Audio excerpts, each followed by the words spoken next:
Parmi les 10 hommes les plus riches du monde, il y a 13 divorces. Et cette stat, je la trouve super intéressante pour expliquer l'idée qu'en fait, on ne peut pas vouloir des résultats absolument exceptionnels dans un domaine, comme ces hommes l'ont fait, et espérer que tout le reste soit aussi parfait. Alexandre Rosy, il a une phrase qui dit que c'est très facile d'être jaloux de ce qu'on a, mais pas de comment on l'a eu. Et c'est cette idée qu'en fait, tout résultat a des conséquences. Forcément. Parce qu'en général, on est toujours en compétition avec beaucoup de monde. Beaucoup de monde veut être riche. Beaucoup de monde veut avoir une vie parfaite. Beaucoup de monde veut avoir une carrière géniale. Et en fait, il y a forcément un moment donné où il faut qu'on laisse de côté des choses pour prioriser d'autres choses. Et moi, personnellement, dans ce que j'ai expérimenté jusqu'à maintenant, avoir une carrière absolument exceptionnelle et vraiment marquer ta génération ou ton monde, pour moi, est un peu remis en question parce que ça s'observe. Regardez Elon Musk. Il est tellement extrême dans sa carrière et dans son parcours professionnel. Bien sûr que voilà, on sait qu'il a des troubles d'Asperger et des choses comme ça, mais même, il a une telle puissance là-dedans que le reste de sa vie est quasiment inexistant. Et en fait, j'ai vraiment un conflit entre pouvoir tout donner dans un domaine est merveilleux parce que tu arrives à une telle distance et à une telle précision dans certaines choses que au final, tu arrives à marquer ton monde et ton existence par cette chose si exceptionnelle que tu as fait. Et tu laisses une trace beaucoup plus forte, à mon avis, en ayant très loin dans un domaine, plutôt que en étant plutôt bon dans plusieurs domaines de la vie. Je parle que ce soit relationnel, que ce soit ton temps libre, ta santé mentale, peut-être ta profession, ta carrière. Ces différents aspects de la vie qui, en général, ont besoin d'être priorisés s'ils veulent être poussés à l'extrême. Même, on pourrait dire, je veux un mariage absolument magnifique, dans le sens où j'aurai une relation avec un homme ou une femme absolument magnifique. Ça va demander du temps, l'investissement, en temps général, moi j'espère. Et vraiment, il faut comprendre qu'il y a forcément un autre côté de un revers de la monnaie, un revers de la médaille. Dans le sens où c'est un pack. Tu ne peux pas vouloir la relation parfaite que ont peut-être tes parents, mais aussi la carrière que a Jeff Bezos, mais aussi le corps de The Rock.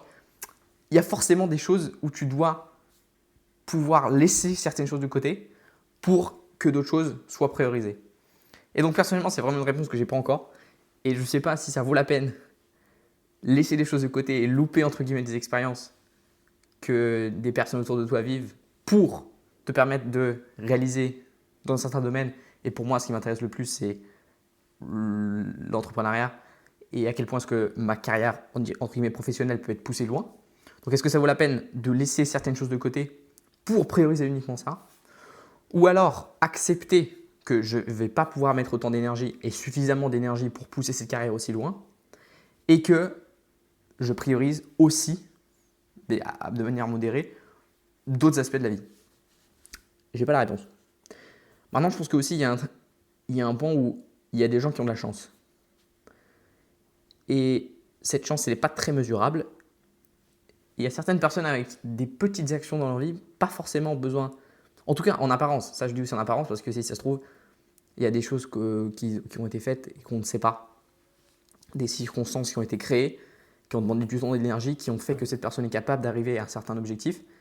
On s'en rend compte qu'il est arrivé à cet objectif et on se dit oh, c'était de la chance, il a fait ça en 2 jours. Mais peut-être que tout ce qu'il a vécu avant avait grand intérêt. Mais je pense aussi qu'il y a quand même une grosse partie de chance qui fait qu'il y a des personnes qui, peut-être avec moins d'efforts, arrivent à aller très loin dans certains domaines ou marquer un domaine beaucoup parce que les circonstances ont fait qu'ils ont réussi. Mais je pense que c'est compliqué de pouvoir baser notre existence autour de la chance.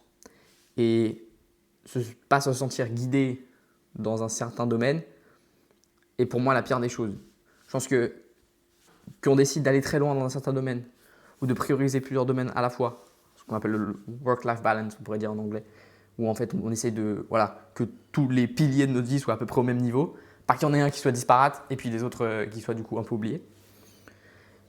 Mais je pense que même si c'est qu'il y a un qui est très loin ou prioriser un petit peu tout le monde, il faut qu'on ait quand même une envie d'aller vers quelque chose. Et ça, je pense que c'est le plus important pour moi, en tout cas maintenant, c'est de me rendre compte que j'ai une direction, j'ai un endroit où je veux aller et j'ai de la motivation pour que je puisse atteindre cet objectif-là. Et je pense qu'il y a des gens qui seront très très contents de ne pas forcément avoir une carrière incroyable et de pouvoir accepter que voilà, il y a d'autres aspects de la vie qui soient aussi bien, voire mieux.